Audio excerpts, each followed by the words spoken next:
औज़ुबिल्लाहिमिनश्शैतानिर्रजीम बिस्मिल्लाहिर्रहमानिर्रहीम। इरशाद health centre की तरफ से माहिर नफ्सियात हकीम डॉक्टर इरशाद हुसैन तमाम नाज़रीन को अस्सलाम वालेकुम वरहमतुल्लाहि वबरकातुहू। आज का हमारा टॉपिक है पाँव की एड़ियों के बारे में कि पाँव की एड़ियों को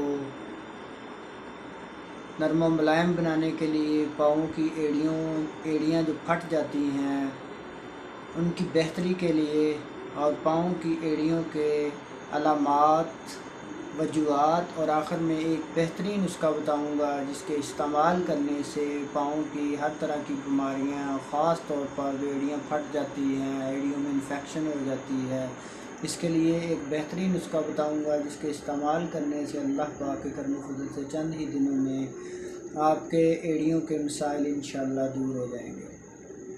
सबसे पहले अलामात के बारे में बात करते हैं कि जिन लोगों की एड़ियाँ फट जाती हैं, एड़ियों में इन्फेक्शन हो जाती है, तो कौन सी अलामात ज़ाहिर होती हैं, कौन से सिम्टम ज़ाहिर होते हैं। मेरे भाइयों, जिन लोगों की पाँव की एड़ियाँ फट जाती हैं उनको पाँव में शदीद दर्द होता है। इस कदर शदीद दर्द होता है कि शूज़ भी पहनने मुश्किल हो जाते हैं और कुछ मरीज़ों में पाँव की एड़ियों के फटने की वजह से इस कदर शदीद इन्फेक्शन होती है कि पाँव से ब्लीडिंग भी शुरू हो जाती है। और कुछ मरीज़ ऐसे होते हैं कि जिनके पाँव की एड़ियाँ फटने के साथ साथ पाँव में स्वेलिंग हो जाती है, पाँव में सूजन हो जाती है और उनके लिए चलना बहुत ही मुश्किल पेश आता है। और अब वजूहात के बारे में बात करते हैं कि कौन कौन सी वजूहात हैं जिनकी बिना पर पाँव के जो मसाइल और मुख्तलिफ बीमारियाँ पैदा होती हैं। सबसे पहले वो वजूहात जिसका असर हर फर्द पर पड़ता है, मौसम की तब्दीली है, सर्दी और गर्मी की चेंजिंग की वजह से बहुत से मरीज़ जिनको शदीद सर्दी की वजह से पाँव के मुख्तलिफ मसाइल पैदा होते हैं, एड़ियाँ फट जाती हैं, एड़ियों में स्वेलिंग हो जाती है, एड़ियों में इन्फेक्शन हो जाती है। और कुछ मरीज़ ऐसे भी होते हैं जिनको सर्दी की वजह से, और कुछ मरीज़ ऐसे होते हैं जिनको गर्मी की वजह से पाँव की मुख्तलिफ बीमारियाँ पैदा होती हैं, पाँव में स्वेलिंग पैदा हो जाती है, पाँव की एड़ियाँ फट जाती हैं, पाँव से पसीना आता है और पाँव की उंगलियों और पाँव में स्वेलिंग हो जाती है।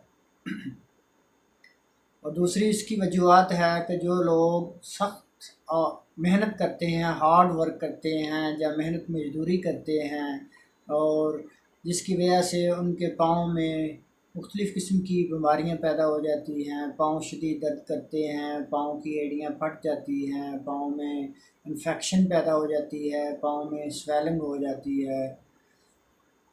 और अब आखिर में एक ज़बरदस्त नुस्खा बताने वाला हूँ, नोट फरमा लें।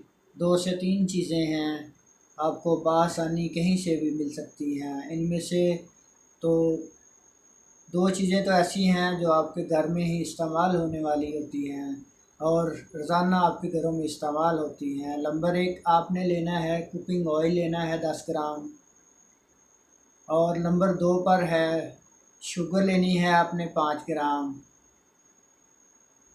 और नंबर 3 है सादा वैसलीन लेनी है आपने 5 ग्राम। ये तीन चीज़ें हैं। कुकिंग ऑयल के अंदर शुगर को डालकर आप किसी भी साफ़ बर्तन के अंदर इन चीज़ों को मिक्स कर लें और हल्की आंच पर पकाते जाएं जहाँ तक कि 15 से 20 मिनट गुजर जाएं। बिल्कुल हल्की आंच पर आपने पकाना है। उसके बाद इसको नीचे उतार लेना है। इसके अंदर सादा वैसलीन को मिक्स करके मलहम टाइप बना लेना है, पेस्ट बना लेनी है, और जहाँ पर आपकी एड़ियाँ फटी हैं, मुतअस्सर हुई हैं, वहाँ पर इसको लगाना है। और इस्तेमाल करने का तरीका ये है कि आपने जब भी इसको इस्तेमाल करना है, आपने पानी को गर्म करें, 1 से 2 गिलास पानी को, उसके अंदर थोड़ा सा नमक डालें और थोड़ा सा ऑयल डालें। इसको नीम गर्म पानी के अंदर अपने पाँव को धोएं। धोने के बाद खुश्क करें। खुश्क करने के बाद रात को सोते वक्त इस पेस्ट को पाँव की एड़ियाँ जब मुतअस्सरा जगह पर लगाएं और सुबह उठकर आप ताज़ा पानी से पाँव को धो लें। सिर्फ़ 3 या 4 दिन आप इस्तेमाल करेंगे तो अल्लाह पाक के करम फ़ज़ल से इंशाअल्लाह जिन लोगों के पाँव के किसी तरह के भी मसाइल हैं, एड़ियाँ फटी हुई हैं, एड़ियों में इन्फेक्शन है, पाँव में सूजन हो गई है, पाँव की फिंगर सूज गई हैं, पाँव से पसीना आता है, पाँव से बदबू आती है, ये तमाम वो बीमारियां जो पाँव से मुतल्लिक़ हैं, अल्लाह पाक के करम फ़ज़ल से चंद ही दिनों में इंशाअल्लाह ठीक हो जाएंगी।